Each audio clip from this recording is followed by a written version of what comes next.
ಬೆಳಗ್ಗೆಯಿಂದ ಈವರೆಗೆ ನಡೆದ ಸುದ್ದಿಗಳ ಕ್ವಿಕ್ ಲುಕ್. ಎಲ್ಲೆಲ್ಲಿ ಏನೇನಾಯಿತು ಅನ್ನೋದರ ಕಂಪ್ಲೀಟ್ ಡೀಟೇಲ್ಸ್ ಅರ್ಧ ಗಂಟೆಯಲ್ಲಿ ನಿಮ್ಮ ಮುಂದೆ. ರಾಜ್ಯದಲ್ಲಿ ನಡೆದ ಇಂಟ್ರೆಸ್ಟಿಂಗ್ ಸುದ್ದಿಗಳನ್ನು ನೋಡೋಣ ಕರ್ನಾಟಕ ನ್ಯೂಸ್ ಎಕ್ಸ್‌ಪ್ರೆಸ್‌ನಲ್ಲಿ. ಆನ್ಲೈನ್ನಲ್ಲಿ ಔಷಧ ಮಾರಾಟ ವಿರೋಧಿಸಿ ವ್ಯಾಪಾರಿಗಳು ಇಂದು ಬಂದ್ಗೆ ಕರೆ ಕೊಟ್ಟಿದ್ರು. ರಾಜ್ಯಾದ್ಯಂತ ಬಂದ್ಗೆ ಮಿಶ್ರ ಪ್ರತಿಕ್ರಿಯೆ ಬಂದಿದೆ. ವಿಜಯನಗರದಲ್ಲಿ ಮಾರುತಿ ಮೆಡಿಕಲ್ಸ್ ಎಂದಿನಂತೆ ಕಾರ್ಯನಿರ್ವಹಿಸುತ್ತಿದೆ. ಬೆಂಗಳೂರಿನ ಹಲವು ಕಡೆ ಕಪ್ಪು ಪಟ್ಟಿ ಧರಿಸಿ ಔಷಧಿ ವ್ಯಾಪಾರಿಗಳು ಬೆಂಬಲ ಸೂಚಿಸಿದ್ದಾರೆ. ಜೊತೆಗೆ Karnataka pharma retailers and distributors organisation ನೈತಿಕ ಬೆಂಬಲ ನೀಡಿದೆ. ಈ ಬಗ್ಗೆ ಅಧ್ಯಕ್ಷ ಸಿ ಜಯರಾಮ್ ಪ್ರತಿಕ್ರಿಯಿಸಿದ್ದು, ಜನರಿಗೆ ತೊಂದರೆ ಆಗಬಾರದು ಅಂತ ನೈತಿಕ ಬೆಂಬಲ ನೀಡಿದ್ದೇವೆ. ಈ ಫಾರ್ಮಾಗಳು ಯಾವುದೇ ಅನುಮತಿ ಇಲ್ಲದೆ ಆನ್ಲೈನ್ನಲ್ಲಿ ವ್ಯಾಪಾರ ಮಾಡುತ್ತಿದ್ದಾರೆ. ಇದು ಸಾರ್ವಜನಿಕರ ಮೇಲೆ ಕೆಟ್ಟ ಪರಿಣಾಮ ಬೀರಲಿದೆ.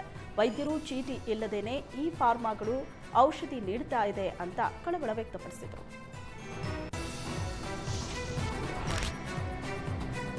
ವಿಜಯಪುರದಲ್ಲಿ ಮೆಡಿಕಲ್ಸ್ ಬಂದ್ಗೆ ಕೈಗೆ ಕಪ್ಪು ಬಟ್ಟೆ ಧರಿಸಿ ಬೆಂಬಲವನ್ನ ಸೂಚಿಸಿದ್ದಾರೆ. ಜಿಲ್ಲೆಯಲ್ಲಿ 1074 ಮೆಡಿಕಲ್ ಸ್ಟೋರ್ಗಳಿದ್ದು ಬಹುತೇಕ ಮಳಿಗೆಗಳು ತೆರೆದಿದೆ. ವಿಜಯಪುರದಲ್ಲಿ ಕೇವಲ ಕೈಗೆ ಕಪ್ಪು ಬಟ್ಟೆ ಧರಿಸಿ ಕೆಪಿಆರ್ಡಿಒ ಸಂಘಟನೆ ಹೋರಾಟ ನಡೆಸಿದೆ. ರೋಗಿಗಳಿಗೆ ಸಾರ್ವಜನಿಕರಿಗೆ ತೊಂದರೆ ಆಗಬಾರದು ಅಂತ ಔಷಧಿ ಮಳಿಗೆ ತೆರೆದಿದ್ದೀವಿ ಅಂತ ಹೇಳಿದ್ದಾರೆ. ನಗರದ ಕೆಲವು ಭಾಗಗಳಲ್ಲಿ ಮಾತ್ರ ಮೆಡಿಕಲ್ ಸ್ಟೋರ್ ಬಂದ್ ಆಗಿದೆ.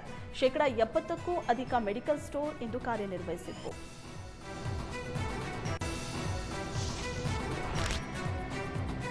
ಕೋಲಾರ ಜಿಲ್ಲೆಯಾದ್ಯಂತ 80% ಮೆಡಿಕಲ್ ಶಾಪ್ ಓಪನ್ ಆಗಿದ್ದು, ಕಪ್ಪು ಪಟ್ಟಿ ಧರಿಸಿ ಮಾಲೀಕರು ವಹಿವಾಟು ನಡೆಸಿದ್ರು. 1200ಕ್ಕೂ ಅಧಿಕ ಮೆಡಿಕಲ್ ಶಾಪ್ಗಳು ಜಿಲ್ಲೆಯಲ್ಲಿದೆ. ಕೋಲಾರದಲ್ಲಿ 2 ಪ್ರತ್ಯೇಕ ಸಂಘದ ಮಧ್ಯೆ ಭಿನ್ನಾಭಿಪ್ರಾಯ ಇದ್ದು, ಮೆಡಿಕಲ್ ಶಾಪ್ಗಳನ್ನು ತೆಗೆಯೋ ವಿಚಾರದಲ್ಲೂ ಗೊಂದಲ ಸೃಷ್ಟಿಯಾಗಿತ್ತು. ಕೇಂದ್ರದ ಭರವಸೆ ಮೇರೆಗೆ ಓಪನ್ ಮಾಡಿದ್ದೀವಿ ಅಂತ ಮಾಲೀಕರು ಹೇಳಿದ್ದಾರೆ.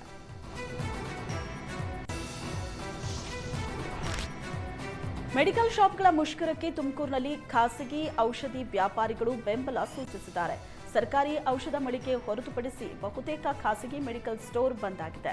ಅಖಿಲ ಭಾರತ ಔಷಧ ವ್ಯಾಪಾರಿಗಳ ಸಂಘ ಬಂದ್ಗೆ ಕರೆ ನೀಡಿದ ಹಿನ್ನೆಲೆ ಬೆಂಬಲ ಸೂಚಿಸಿದ್ದಾರೆ. ತುಮಕೂರಿನಲ್ಲಿ 2000 ಮೆಡಿಕಲ್ ಶಾಪ್ಗಳಿದ್ದು, ಕೇವಲ ತುರ್ತು ಸೇವೆಗಳಿಗೆ ಮಾತ್ರ ಖಾಸಗಿ ಶಾಪ್ಗಳಲ್ಲಿ ಔಷಧಿ ವಿತರಣೆ ಮಾಡಲಾಗುತ್ತಿದೆ. ಸಾರ್ವಜನಿಕರ ಆರೋಗ್ಯ ದೃಷ್ಟಿಯಿಂದ ನರ್ಸಿಂಗ್ ಹೋಮ್ ಆವರಣದಲ್ಲಿರುವ ಔಷಧಿ ಕೇಂದ್ರಗಳನ್ನು ತೆರೆಯಲಾಗಿದೆ.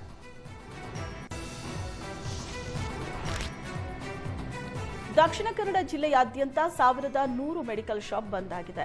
24 ಗಂಟೆ ಸಂಪೂರ್ಣ ಸೇವೆ ಸ್ಥಗಿತಕ್ಕೆ ಮಾಲೀಕರು ನಿರ್ಧರಿಸಿದ್ದಾರೆ. ಈ ಮೂಲಕ ಪೂರ್ಣ ಪ್ರಮಾಣದ ಬೆಂಬಲವನ್ನ ವ್ಯಾಪಾರಿಗಳು ಸೂಚಿಸಿದ್ದಾರೆ. ಜೊತೆಗೆ ಪರ್ಯಾಯ ವ್ಯವಸ್ಥೆಗೆ ಆರೋಗ್ಯ ಇಲಾಖೆ ಸೂಚನೆ ನೀಡಿತ್ತು. ಈ ಹಿನ್ನೆಲೆ ಅಗತ್ಯ ಔಷಧಿ ಪೂರೈಕೆಗೆ ಕೆಲ ಶಾಪ್ಗಳು ಕಾರ್ಯನಿರ್ವಹಣೆ ಮಾಡುತ್ತಿವೆ. ದಕ್ಷಿಣ ಕನ್ನಡದಲ್ಲಿ 38 ಅಪೋಲೋ ಫಾರ್ಮಸಿ ಸಂಸ್ಥೆಗಳು, 48 ಮೆಡ್ ಪ್ಲಸ್, 130 ಪ್ರಧಾನಮಂತ್ರಿ ಜನೌಷಧಿ ಕೇಂದ್ರಗಳಲ್ಲಿ ಸೇವೆ ನೀಡಲಾಗುತ್ತದೆ.